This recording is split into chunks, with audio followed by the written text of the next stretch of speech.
নমস্কার, ব্রেকিং বাংলায় আপনাদের স্বাগত। আমি জয়ন্ত মজুমদার। আরএসএস এর বৈঠক হয়ে গিয়েছে উলুবেড়িয়াতে রাজ্য বিজেপির সঙ্গে সমন্বয় বৈঠক। সমন্বয় বৈঠক মানে হচ্ছে যে আর কিছুই নয়, 13 মাস বাদে বাংলায় বিধানসভা নির্বাচন।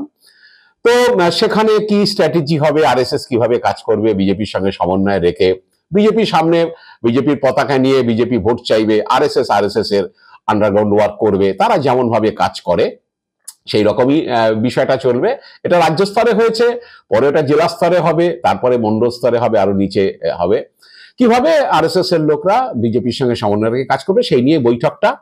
তো আরএসএস এর নেতারা খুব ভালো জানেন যে 13 মাস বাদে যখন নির্বাচন হবে এই রাজ্যে, বিধানসভা নির্বাচন, সে নির্বাচনে ক্ষমতা দখলের লড়াইতে মূল বক্তা যারা, তারা তো নরেন্দ্র মোদী, অমিত শাহ, এরা তো আসবেন, বিভিন্ন রাজ্যের মুখ্যমন্ত্রীরা আসবেন, কেন্দ্রীয় মন্ত্রীরা আসবেন।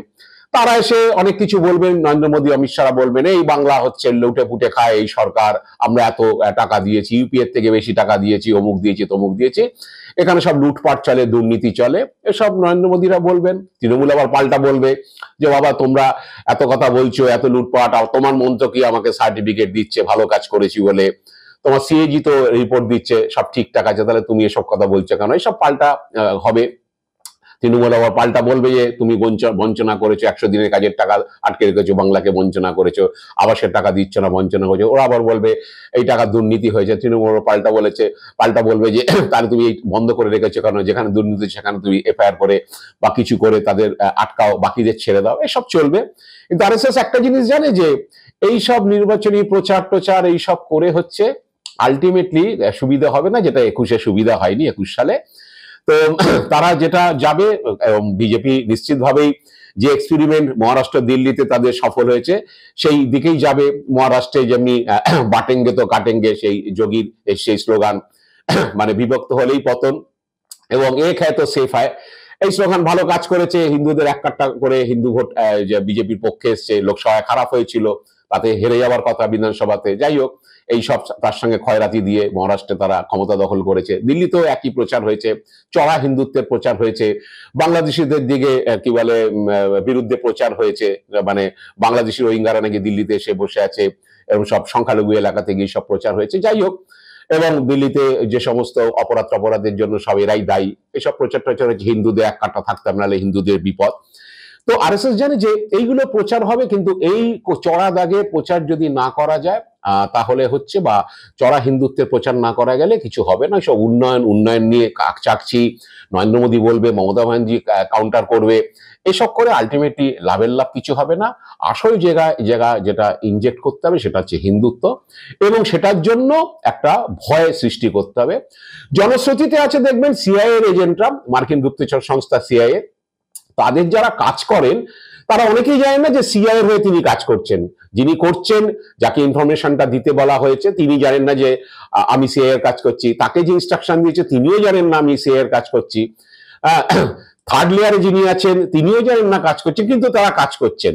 কোন একজন লোক তিনি জানেন যে তিনি সিআইএর কাজ করছেন, এবং তার তলায় আরো 3টে স্তরের লোক কাজ করছে, কিন্তু তারা কাজটা করে যাচ্ছে নীরবে, এবং তার বিনিময়ে তারা পেমেন্ট পেয়ে যায়।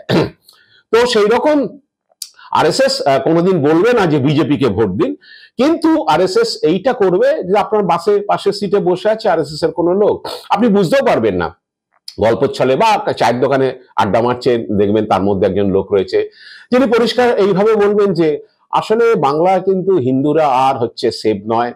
বুঝতে পেরেছেন তো, এই মানে যা অবস্থা, অচিরেই হচ্ছে মুসলিমরা এখানে পশ্চিমবাংলা হচ্ছে সংখ্যালঘু হয়ে যাবে, 30% থেকে লাফিয়ে সংখ্যালঘু হয়ে যাবে তারা। এখন 70-30 রেশিও বা 68-32 রেশিও, হিন্দুরা 68-70%, মুসলিমরা যদি হয়, অনেকদিন সেন্সাস হয়নি, 30-32%, কিন্তু তারা অচিরেই হচ্ছে সংখ্যাগুরু হয়ে যাবে মুসলিমরা। আমাদের মা বোনেরা সেভ নয়, থাকতে পারবেন। আর এরকম দেখবেন প্রচার চলবে, বলবেন এই তো দেখবেন না মালদা মুর্শিদাবাদ এসব তো সব জনবিন্যাস সব চেঞ্জ হয়ে যাচ্ছে, ওখানে হিন্দুরা সংখ্যালঘু হয়ে পড়ছে। আরে বাবা, মুর্শিদাবাদ মালদা কোন দিন হচ্ছে হিন্দুরা সংখ্যা কি বলে যে গুরু ছিল? মুর্শিদাবাদে দেশের মধ্যে সবচেয়ে বেশি জনসংখ্যা মানে অনুপাত যদি ধরা হয়, সবচেয়ে বেশি মুসলিম ছিল আজীবনকাল। আমরা তো 50 বছর ধরে তো মুর্শিদাবাদে মুসলিমরা সংখ্যাগুরু। তো ওগুলো আপনাকে শোনাবে, যেগুলো ঘটনা, যেগুলো দেখবেন মালদা, মুর্শিদাবাদ, দিনাজপুরে মুসলিম সংখ্যা মুসলিম জনসংখ্যা বেশি, কিন্তু বলবে যে এই দেখুন জনবিন্যাস সব চেঞ্জ হয়ে যাচ্ছে, এসব আপনাকে বলবে। এবং অচিরেই আপনারা আর আমরা ধর্ম পালন করতে পারবো না, মা বোনেরা সেভ নয়, বাসে আপনার পাশের সিটে বসে বলবে, বিজেপিকে ভোট দিতে বলবে না। এবার আপনি বুঝিয়ে আমরা হিন্দুরা যদি এক কাট্টা না হই তাহলে অচিরেই বিপদ। খুব শিগগিরই পশ্চিমবঙ্গটা পশ্চিম বাংলাদেশ হয়ে যাবে, বাংলাদেশ এসে একেবারে এখানে ঘিরে নিয়ে পশ্চিমবাংলাটাকে দখল করে নেবে। এইসব দেখবেন সূক্ষ্মভাবে আপনাকে প্রচার করে যাবে। কিন্তু আপনি যদি ঘুরিয়ে বলেন মশাই মুর্শিদাবাদ তো আজীবনকাল আমরা ছোটবেলা থেকে জন্মের পর থেকে শুনে এসেছি মুর্শিদাবাদে মুসলিম সংখ্যাগরিষ্ঠ, প্রায় 67% মুসলিম মুর্শিদাবাদে বসবাস করে, মালদাতে মুসলিমদের সংখ্যা বেশি, বা দিনাজপুরের সংখ্যা বেশি, নদিয়ার একটা অংশের সংখ্যা বেশি, তো আজীবনকাল শুনেছি। তখন দেখবেন এই তো আপনাদের নিয়ে বোঝানো যাবে না। এই মুশকিল তৃণমূল আপনাদের মাথায় ঢুকিয়ে দিয়েছে, বা সিপিএম আপনাদের মাথায় ঢুকিয়ে দিয়েছে, আপনাদের বোঝানো যাবে না, আপনি বিপদটা বুঝতে পারছেন না, এই ধরনের কথাবার্তা শুনবেন। আসলে উনি কখনো বলবেন না যে বিজেপিকে ভোট দিন, উনি আপনাকে বলবেন যে মুসলিমরাই সবচেয়ে বড় বিপদ, মুসলিম আপনাকে খেয়ে দেবে, মুসলিম সম্প্রদায় আপনাকে শেষ করে দেবে। এইটা কিন্তু আপনার মাথায় ঢোকাবে এবং বারবার ওইটা হিট করবে যে আপনি আর সেফ নন মশাই, এ রাজ্যে আর বসবাস করতে পারবেন না, হিন্দুরা একেবারে শেষ হয়ে যাবে, ঘরে ঢুকে যাবে, সব দেখবেন দখল হয়ে গেছে, এইটা আপনাকে বোঝাবে। এবং পাশাপাশি যেটা চলবে, যেটা মমতা বন্দ্যোপাধ্যায় প্রশাসনের কাছে চ্যালেঞ্জ, এই রামনবমী থেকে সামনের রামনবমী যতই আসবে, যতই এরকম একটা ধর্মীয় পরব বা অনুষ্ঠান আসবে, দেখবেন বিভিন্ন জায়গায় উস্কানি। আচ্ছা বলুন তো, যোগেশচন্দ্র চৌধুরী কলেজে কি সরস্বতী পুজো বন্ধ হয়েছে? না, দুটো সরস্বতী পুজো হয়েছে। কে কোথায় করবে তাই নিয়ে বিরোধ, এবং প্রিন্সিপাল সেখানে সঠিক স্ট্যান্ড নেননি বলে এক পক্ষ হাইকোর্টে চলে গেছে যে আমরা ওখানেই করবো, আমাদের পুজো করতে দেওয়া হচ্ছে না। আসলে তো দুটো পুজো হয়েছে। একবারও শুভেন্দু অধিকারী, সুকান্ত মজুমদাররা বলেছেন যে যোগেশচন্দ্র চৌধুরী কলেজে এবছর দুটো সরস্বতী পুজো হয়েছে, দুজনটা করবে, কে কোথায় করবে সেই নিয়ে গোলমাল। এক পক্ষ চলে গেছে, হাইকোর্ট অর্ডার দিয়েছে পুলিশকে যে যাতে ওরাও পুজোটা করতে পারে, পিসফুলি যাতে হয়, সেটা আপনারা দেখবেন। এই তো পুলিশ দিয়ে পুজো হয়েছে, পুলিশ গার্ড দিয়ে পুজো করতে দিচ্ছে না, আসলে তা না, দুটো পুজো হবে। গোলমালটা পাকিয়েছেন প্রিন্সিপাল বা কলেজ কর্তৃপক্ষ, তারা যদি স্থির করে দিতেন যে এরা এখানে করবে, এরা এখানে করবে, কোনো সমস্যা হতো না। কিন্তু ওই প্রচারটা হবে, সরস্বতী পুজোর বাধা, সরস্বতী পুজো বাধা প্রচার হবে। আর বেলডাঙ্গাতে কার্তিক পুজোর দিন গত বছর নভেম্বর মাসে যে গোলমালটা হলো, আচ্ছা বাবা লাইটিং করেছে, করো না বাবা, কার্তিক পুজোতে লাইটিং করে আরেকটা ধর্মের কোনো ধর্মীয় গুরু কি তার পয়গম্বর হোক, যেই হোক, তাদের নিয়ে উল্টো পাল্টা লেখার কি আছে? লাইটিং এ অন্য কিছু দেখানো যায় না? এবার সেই নিয়ে উস্কানি, মিডিয়া হই হই, সোশ্যাল মিডিয়াতে হই হই, বেলডাঙ্গাতে বিরাট গোষ্ঠী সংঘর্ষ, বেলডাঙ্গাতে দাঙ্গা লেগে গেছে।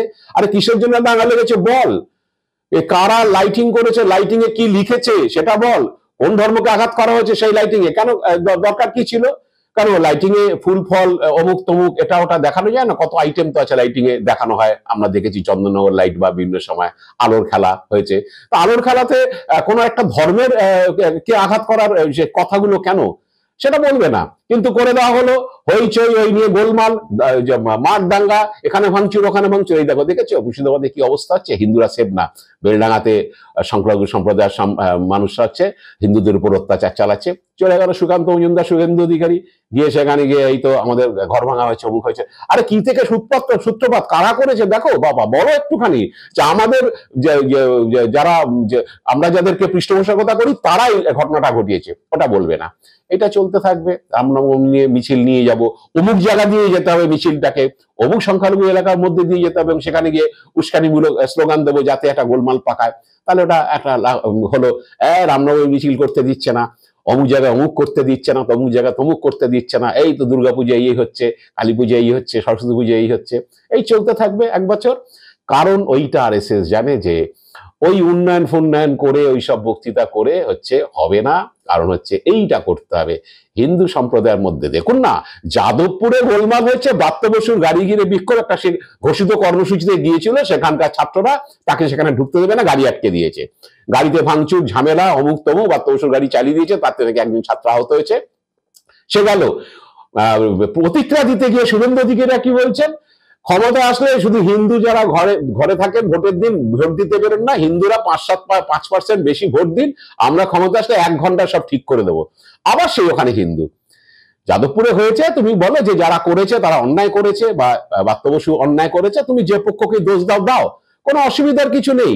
কিন্তু যাদবপুরে গোলমাল, সেটা নিয়ে রিয়াকশন দিতে গিয়ে এই হচ্ছে বামতি বাম ছাত্র, এই হচ্ছে এরা, আমরা যদি ক্ষমতায় আসি শুধু 5% হিন্দু ভোটটা বাড়িয়ে দিক, যারা ঘরে বসে থাকে হিন্দুরা ভোট দিতে আসে না তারা শুধু আসুক, আমরা ক্ষমতা আসলে 1 ঘন্টায় এদের সিধে করে দেবো। শুভেন্দু অধিকারী রিয়েকশন দিচ্ছে, সুকান্ত মজুমদার বলছে এসব তৃণমূল আর ইয়ের হচ্ছে সিপিএম এর হচ্ছে গট আপ গেম। আসলে সিপিএম হচ্ছে তৃণমূলকে ভোটের সময় হিন্দু ভোট ভাগাভাগি করে হচ্ছে সুবিধা করে দেয়, তাই হচ্ছে এবার সিপিএম কে, ঘুমন্ত সিপিএম কে জাগানোর জন্য হচ্ছে তৃণমূল এই কাণ্ড করেছে, এটা বলে দিলেন। আবার সেই হিন্দু, ওই হচ্ছে হিন্দু ভোট ভাগ করে সিপিএম, এবং তার জন্য বিজেপি ক্ষমতা আসতে পারছে না, তৃণমূল সেই ঘুমন্ত সিপিএম কে জাগিয়ে তুলছে, যেখানে আসছে দেখুন ঘুরে ফিরে কিন্তু এই হিন্দু কার্ড। তো ওটা বুঝে গেছে, তা আরএসএস চালিকা শক্তি বিজেপির, তারা জানে যে কিভাবে করতে হয়। ওই সিআইয়ের ঢঙে বাসে আপনার পাশে সিটে বসে, চায়ের দোকানে আপনার সঙ্গে পাশে বসে চা খাচ্ছে, কি সেলুনে বসে ওই কথাটা বলে যাবে, কিন্তু খুব বিপদ, কিন্তু খুব বিপদ। পশ্চিম বাংলাদেশ হয়ে যাবে, আর বাঁচতে পারবেন না, ঘর থেকে বেরোতে পারবেন না, আপনার মা বোনেরা সেফ নয়, হিন্দুদের এক কাটা না হলে সামনে খুব বিপদ। একবারও বলবে না বিজেপিকে ভোট দিন, ওই জানে যে আমি ইনজেক্ট করছি, ওই সিআইএর এজেন্টের মতো কাজ করে যাবে। তো আর এরকম যখন পরবগুলো আসবে বিভিন্ন সময়, রামনবমী কি মহরম কি হচ্ছে দুর্গাপুজো, কালী পুজো, সেখানে উস্কানির একটা বাতাবরণ চলবে। মমতা বন্দ্যোপাধ্যায় প্রশাসনের কাছে বড় চ্যালেঞ্জ, আগামী 1 বছর কিন্তু এই জিনিসগুলো ঘটতেই থাকবে, এটাই আশঙ্কা। সব অনেক জায়গা থেকে সেই আশঙ্কা প্রকাশ করা হচ্ছে, কারণ হচ্ছে আরএসএস জানে যে ওই মহারাষ্ট্রে যে কাঠ খেলেছি, বাটেঙ্গে তো কাটেঙ্গে, এক হ্যায় তো সেফ হ্যায়, অমুকরাই হচ্ছে দিল্লির ইয়ের জন্য দায়ী, সংখ্যালঘুরাই হচ্ছে দিল্লির সমস্ত কিছুর জন্য দায়ী, সমস্ত উন্নয়ন অমুক তমুক আইন শৃঙ্খলা সবকিছুর জন্য দায়ী, ওইসব কার্ডে কাজ হয়েছে, তাই বাংলায় সে কার্ড চলবে। দেখা যাক এখন সেটাতে তারা সফল হন কিনা। আজ এ পর্যন্তই, আপনারা ভালো থাকবেন, সুস্থ থাকবেন, নমস্কার।